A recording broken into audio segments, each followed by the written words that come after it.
علی اصغر کا پرسہ نہیں، آپ کو آپ کی سکینہ کا پرسہ نہیں۔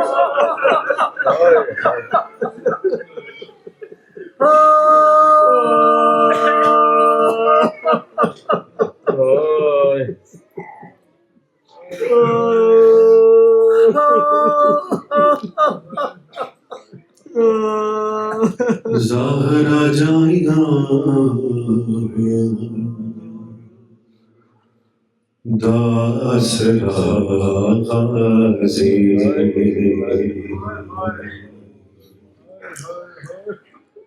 زہرا جائیاں داسرا غازی، بنت زہرا کاسرا غازی،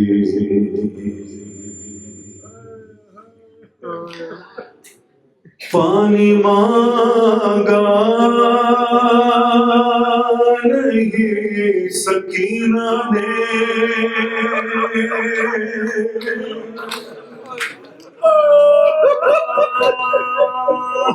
پانی مانگا نہیں سکینہ نے، جب سے بازو تیرا کٹا غازی،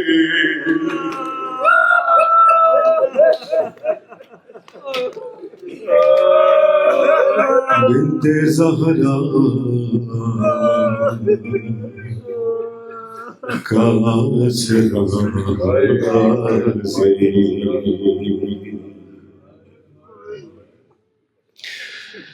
کھا کے غش گر گیا حسین وہاں،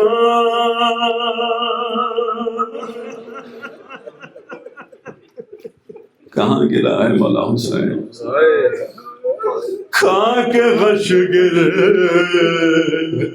گیا حسین وہاں، جس جگہ منہ کے پر گرا غازی،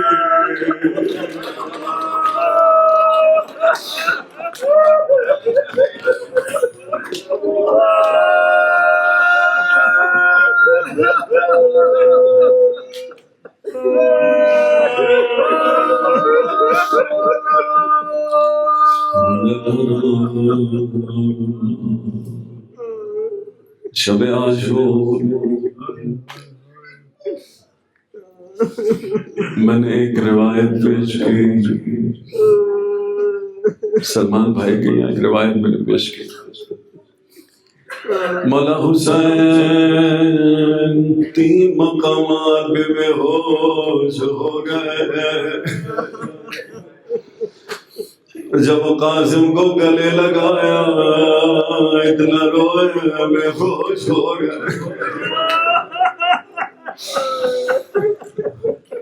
اور جب عباس کو دیکھا گھوڑے سے گر رہے تھے بے ہوش ہو گئے،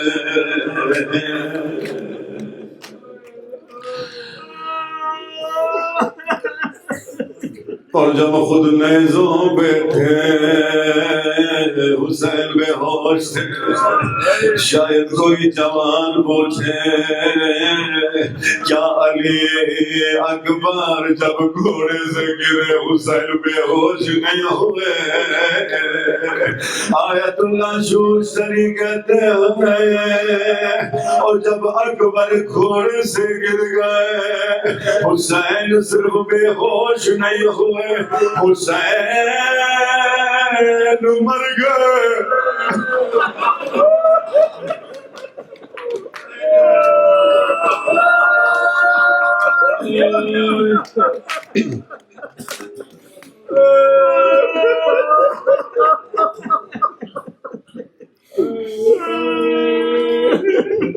مولا حسین کی اس وقت کہتے ہیں موت واقعہ ہوئی، آیت اللہ شوشتری کہتے ہیں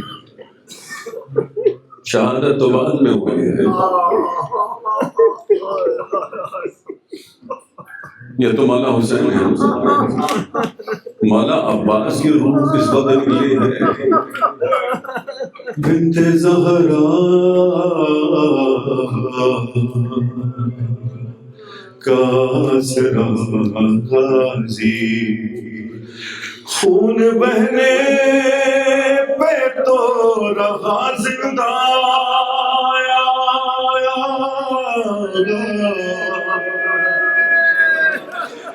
خون بہنے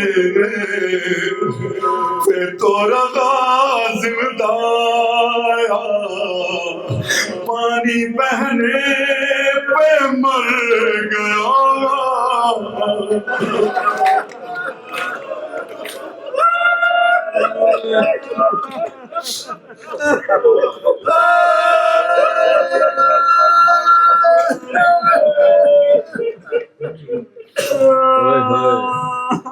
بنت زہرا کاسرا غازی. ابھی مجھے پہنچنا ہے 11-12 محرم تک مجھے پہنچنا ہے ابھی. بس ایک اور سن لیجیے پھر ہم چلتے ہیں آج کے مسائل کی طرف. شام غریبہ طرح چلتے ہیں. اپنی چادر بچاؤ خود بھی اپنی چادر بچاؤ خود بھی مر گیا حامی رضا غازی.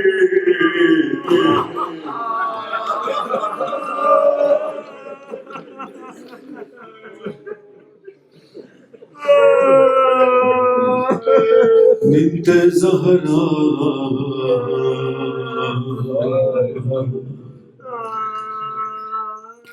کاسرا غازی. آج بھی ملتے حسین رو دیا آج بھی ملتے حسین رو دیے ہاتھ میرے قید بچ ہاتھ میرے قید تو چھڑا غازی.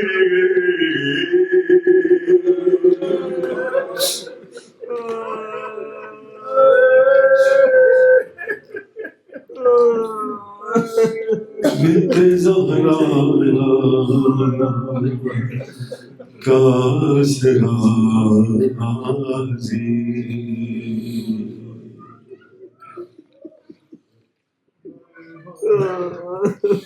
علماء کہتے ہیں اگر عباس شام میں ہوتے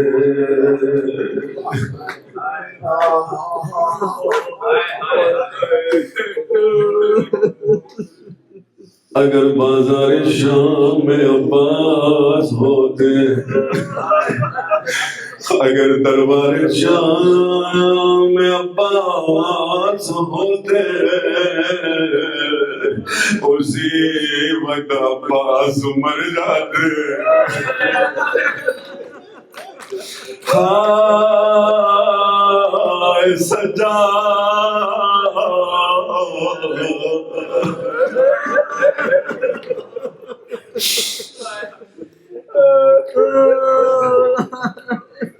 کسی نے کہا مولا سب سے زیادہ مصائب کہاں؟ میرے مولا نے نہ کربلا کا نام لیا نہ کوفے کا نام لیا. ایک مرتبہ نہیں حسین کا یہ غیرت مند بیٹا رو کے کہتا ہے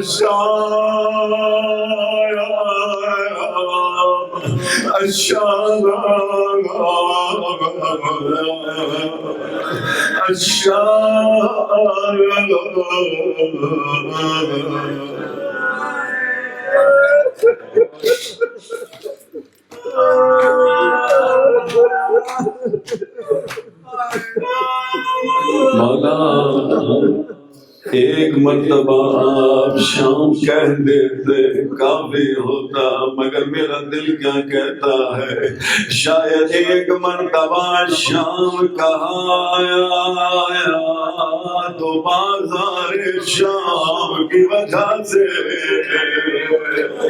دوسری مرتبہ دربار شام کی خاطر، اور تیسری مرتبہ زندان شام۔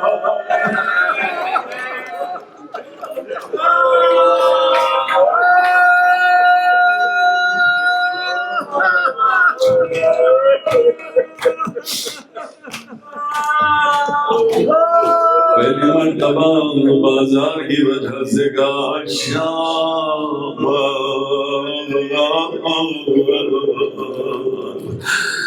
جو مومنین شام گئے ہیں جہاں بازار ہے اور جہاں سے علی کی بیٹیوں کو گزارا گیا،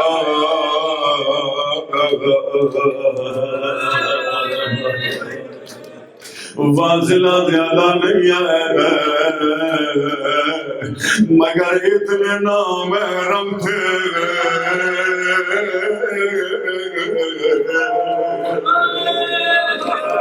کہ علی کی بیٹیاں اس بازار میں صبح میں وارد ہوئے، ابرو تک دربار تک پہنچے۔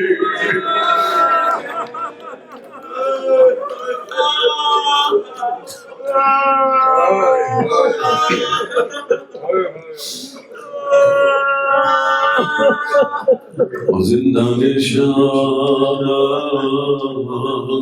کی وجہ سے بھی شام کہا، یہ مدینے میں کہا تھا، یعنی اب بھی سید سجاد اس بچی کو روتے تھے جو زندان میں بابا کی جدائی میں مر گئے۔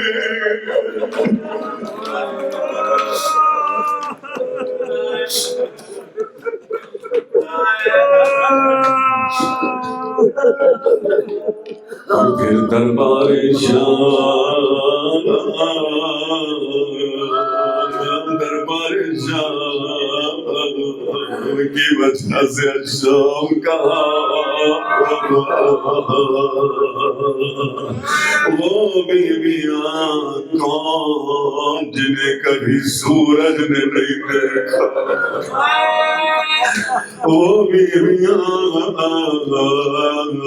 جب اپنے نانا کی زیارت کے لیے جاتی تھی، رات کے اندھیرے میں جاتی تھی، ساتھ ساتھ علی بھی ہے، حسن و حسین بھی ہے، مگر ہائے آج علی کی بیٹیاں شرابیوں کے دربار میں جانے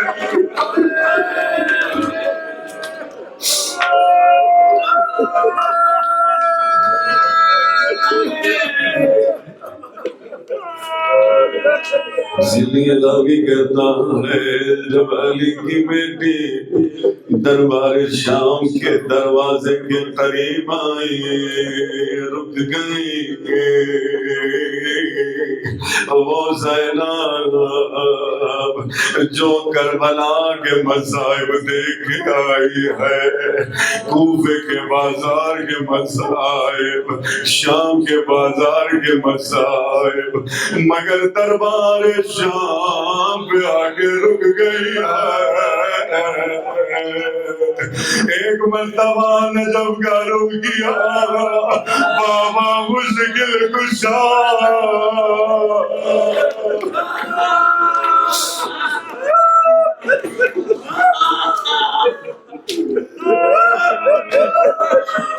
مدد کو آئی ہے، اس لیے کہ آپ کی بیٹی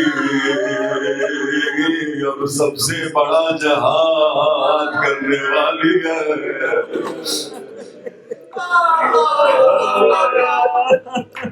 میں نے مختصر کیا قافلہ دربار میں داخل ہوا.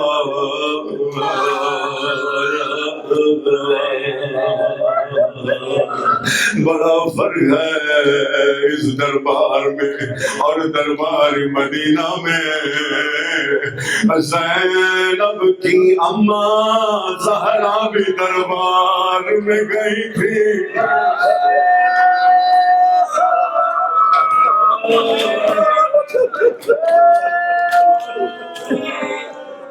مگر سامنے پردہ تھا آیا. سلمان آگے آئے تھے شہزادی بیٹھ جائے آپ تھک چکی ہے. مگر ہائے زینب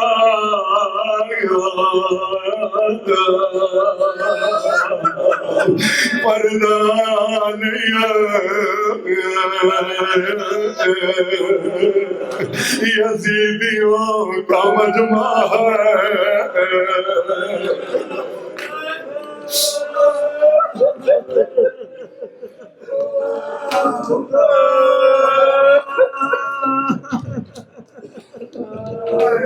ادھر بھی بس آخری جملہ سن لو. آخری جملہ ادھر بھی جب زینب کی نظر عباس کے سر پہ پڑی تو عباس کو یاد کیا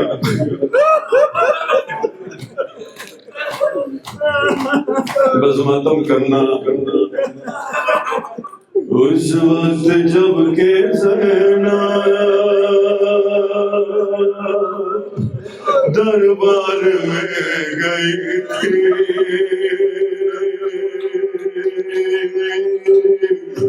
قاری نمازیوں سے محفل سجی ہوئی تھی. ظالم یہ پوچھتا تھا غازی تیرا کہاں گئے. بالوں سے وہ چھپائے زینب یہ کہہ رہی تھی عباس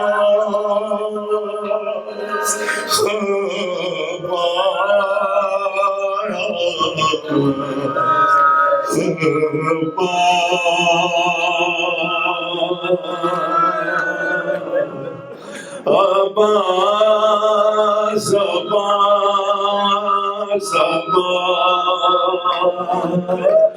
عباس عباس. کھڑے ہو جائیں ماتم کریں. عباس عباس عباس عباس.